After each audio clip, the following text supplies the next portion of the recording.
Ma'am, Bhadohi मामदेवपुर में IHSDP यानी integrated housing.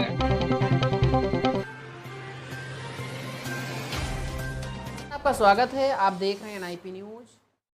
आइए बात करते हैं उत्तर प्रदेश के भदोही जनपद की, जहां पर IHSDP योजना के तहत बने आवास हैं सिर्फ गरीबों और भूमिहीनों के लिए। परियोजना अधिकारी उषा त्रिपाठी निरीक्षण में पाए गए थे। 273 आवंटित अपात्र सभी के आवास को कर दिया गया निरस्त। फिर से कराया जा रहा है आवंटन की प्रक्रिया। जी आप देख रहे हैं भदोही जनपद से NIP news, report Aftab Ansari के साथ। पात्रों को किस तरह से दिया जा रहा है, थोड़ा सा इस पर रोशनी डालें। अवश्य। डूडा द्वारा ये योजना संचालित थी और पूरे उत्तर प्रदेश में ये IHSDP योजना लागू हुई।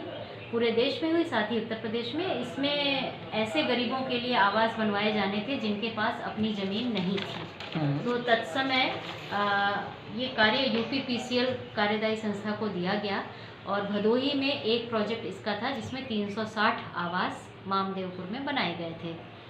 उस समय जब ये बन के पूर्ण हुए लगभग 14-15 में, तो जो पात्र लोग थे, जो गरीबी रेखा से नीचे थे, जिनके पास अपनी ज़मीन नहीं थी, उनमें से 360 में से 290 आवास आवंटित कर दिए गए थे।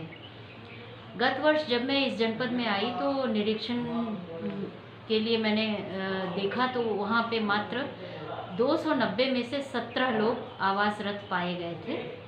तो रिपोर्ट मैंने DM सर को दी थी, तो DM सर ने उस पर बाकी सभी 17 को छोड़कर अवशेष जितने थे 343 लगभग, उनको कैंसिल कर दिया था और नए सिरे से इनका विज्ञापन के द्वारा आवेदन मांगा गया था। हमारे पास उस विज्ञापन के सापेक्ष 173 विज्ञापन आए, जिनकी जांच हेतु लॉकडाउन से पूर्व ही तहसीलदार भदोही सर को दी गई है। तो लॉकडाउन की व्यस्तता और इन सब में अभी हमको उस जांच की आख्या नहीं मिल पाई है। जैसे ही जांच रिपोर्ट आती है, हम 173 लोगों में से जितने भी पात्र हमको मिले भेजे जाएंगे रिपोर्ट में, उनको तत्काल वो आवंटन कर दिया जाएगा। फिर जो बचते हुए आवास हैं उनके लिए आवेदन पुनः मांगे गए हैं, आवेदन आ भी रहे हैं। दिसंबर माह में वो भी प्रक्रिया अधीन करके उन्हें भी आवंटन की प्रक्रिया करा के वो सारे 360 आवास आवंटित कर दिए जाएंगे। मैम, कल वहाँ पे हम गए थे तो बहुत सारे लगभग 75% ऐसे जो है लोग मिले जो किरायादारी पे रह रहे हैं।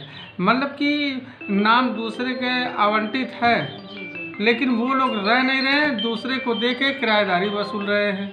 मैम, उनके लिए क्या कहेंगी? ये जो अभी महिलाएं आई थी, ये यही बात शायद कल आपने बताया भी था, और ये सारी लोग बता रही कि ये बाउंड्री के अंदर नहीं, बाहर, यानी कांशीराम आवास में रह रही हैं, न कि हमारे IHSDP आवास में रह रही हैं। इन लोग से भी मुलाकात करके इनको बताया गया है कि जो बिना ज़मीन के हैं और गरीब हैं और पात्र हैं, वो पुनः फॉर्म भर दें। उन्हें फॉर्म भी उपलब्ध करा दिया गया है, फॉर्मेट, उस पर भर के अगर वो देती हैं तो उसकी तत्काल जांच कराकर उन्हें हम अपने IHSDP में दे सकते हैं। और जो किराएदार के रूप में रह रही हैं, वो कांशीराम आवास में रह रही हैं। तो ये IHSDP आवास और कांशीराम दोनों अलग अलग आवास की परियोजनाएं हैं। IHSDP डूडा की है, जिसके अंदर हमारी प्रक्रिया चल रही है, और कांशीराम के लिए भदोही का तो नहीं पर ज्ञानपुर के लिए जो कांशीराम आवास हैं विकास भवन के पास, ADM सर की तरफ से जांच दल बनाया गया है कि उसमें अगर कोई अवैध रूप से किराएदार के रूप में रह रहा है तो उसकी जांच हो जाए।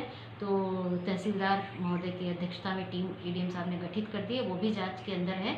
जैसे ही उसकी जांच भी आएगी, अवैध रूप से रहते हुए लोग, चाहे वो किराएदार के रूप में हो, चाहे ऐसे ही रह रहे हों, उनको हटा के नए सिरे से उसमें भी आवंटन कराया जाएगा। मैम, 2-3 साल पहले जी छापेमारी हुई थी, जब अधिकारियों को ये सूचना मिली कि वहाँ पे किराएदारी वाला मामला चल रहा है, तो छापेमारी में बहुत सारे मकान खाली कर दिए गए। जी लेकिन फिर वह पुणे आ गए हैं। मैम जी, ये हर शहर में इस तरह की चीज़ें यदा कदा सुनाई देती हैं कि उन मकानों में अवैध रूप से लोग रहने लग जाते हैं। जिसके नाम आवंटन है वो स्वयं न रह के कभी किराएदार को दे देता है। तो इस तरह की चीज़ों को समय समय पे जांच भी कराया जाता है, और जो स्थिति पाई जाती है तदनुरूप कार्रवाई भी होती है। तो प्रक्रिया के अधीन है, और जो आवेदन हमें IHSDP के लिए प्राप्त हुए हैं वो शीघ्र ही उनको जाँच कर रिपोर्ट आते ही हम आवंटन करा देंगे। ठीक मैम, तो इन लोगों के प्रति ये गरीब है, अति गरीब दो तरह की है। महिलाएं आज हमारे पास आई हैं, एक जिनके पास जमीन है, एक जिनके पास ज़मीन नहीं है, किसी तरह किराएदारी में कहीं कहीं रह रहे हैं, उनको समझा दिया गया है वो IHSDP के लिए अपना आवेदन पत्र दे दें। 20 नवंबर तक का उनको समय दिया गया है। दिसंबर में हम लोग जांच कराकर, सत्यापन कराकर, टीम गठित कराकर माननीय जिलाधिकारी महोदय के स्तर से जांच कराकर इनको कोशिश करेंगे कि दिसंबर तक इनको आवास मिल जाए। और जिनके पास ज़मीन है उन्हें प्रधानमंत्री आवास योजना के बारे में बता दिया गया है कि अगर उन्होंने अब तक नहीं भरा है तो अब भर दें, उन्हें भी आवास मिलेगा। उसमें मैम पैसा लगता है क्या, जो आपने बताई योजना IHSDP पर? हाँ, उसमें लाभार्थी अंशदान का प्रोविज़न था और अभी भी है। उसमें ये था कि जो SC ST कैटेगरी के लोग हैं उन्हें 10% लाभार्थी अंशदान देना है, और जो पिछड़े वर्ग से हैं या सवर्ण हैं या कुछ हैं उन्हें 12% का वो देना है। तो लेकिन फिर बाद में ये हुआ कि जो कार्यदायी संस्थाएं थी प्रदेश में, हर ज़िले में इस तरह की बातें आई कि उन्होंने थोड़ा निर्माण कार्य अधूरा छोड़ दिया, कहीं खिड़की नहीं लगाई या फर्श नहीं बनाया या दरवाजे नहीं लगाए। तो ये आदेश भी आ गया था कि लाभार्थी अंशदान की धनराशि से जो लाभार्थी देता विभाग को और विभाग कार्यदायी संस्था को देता, उतना निर्माण लाभार्थी 10% के लगभग अमाउंट का स्वयं कर रहे हैं। तो अब ये मैम उनके लिए क्या होगा जिनके पास खाने के लिए पैसे नहीं हैं, वो दर दर भटक रहे हैं। 18,000 रुपया या अंशदान जितना भी हो लगेगा, तो कहाँ से देंगे? वो माफ़ करा दिया जाएगा। वो भरें, वो पात्र मिल रही है तो उनकी रिपोर्ट ले ली जाएगी, उनको आवास आवंटित कर दिया जाएगा।